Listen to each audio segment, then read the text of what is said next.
আসসালামু আলাইকুম। রুবিস ফ্যাশনে সবাইকে আমন্ত্রণ জানাচ্ছি। আজকে আমি একটা ১ গজের মতো কাপড়ের একটা পিস নিয়েছি এবং ড্রয়িং করছি। এটার উপর আমি রং করব। দেন আমার বাসায় একটা কাঠের ফ্রেম ছিল, যেটা অনেক দিন যাবৎ আ টানানো হচ্ছে না, ঘরে পড়ে আছে। তো আমি রিসাইকেল করছি। কিছু জিনিস থাকে যেগুলো বাসায় পড়ে থাকে, আমরা সেগুলোকে কাজে লাগাতে পারি না। তো আমার এই রঙগুলো বাসায় অনেক দিন যাবৎ পড়ে ছিল। ভাবলাম যে রঙগুলো দিয়ে কিছু করার চেষ্টা করি। তো মাথায় আইডিয়া আসলো এবং আমি ১ গজ কাপড়ের মতো নিয়ে দেন আর্ট করে রং করা শুরু করে দিয়েছি। তো আমরা সবসময় ফ্রি থাকি না, আর ফ্রি থাকলে আমাদের নিজের অনেক কাজ থাকে যেগুলো করলে আমাদের মনটা ভালো লাগে।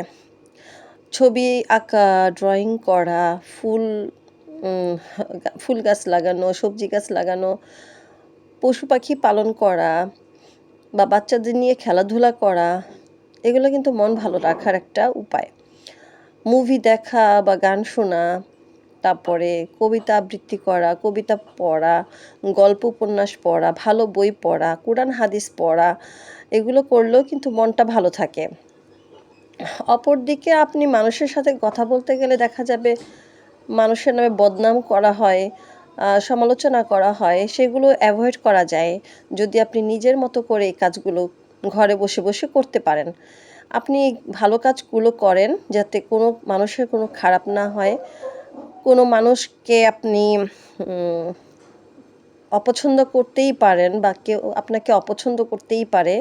তাই বলে সমালোচনা বা বদনাম করার চাইতে আপনি একা মনে, আপন মনে আপনার কাজের মধ্যে আপনি আনন্দ খুঁজে নেন। আর সবচেয়ে বড় কথা হচ্ছে আপনি যা করবেন এই ফলটা আপনিই ভোগ করবেন। আপনার ভালো কাজের ফল আপনিই ভোগ করবেন, খারাপ কাজের ফলও আপনিই ভোগ করবেন। আল্লাহ পাক প্রত্যেকটা কাজের হিসাব নেবেন, প্রত্যেকটা সময়ের হিসাব নেবেন।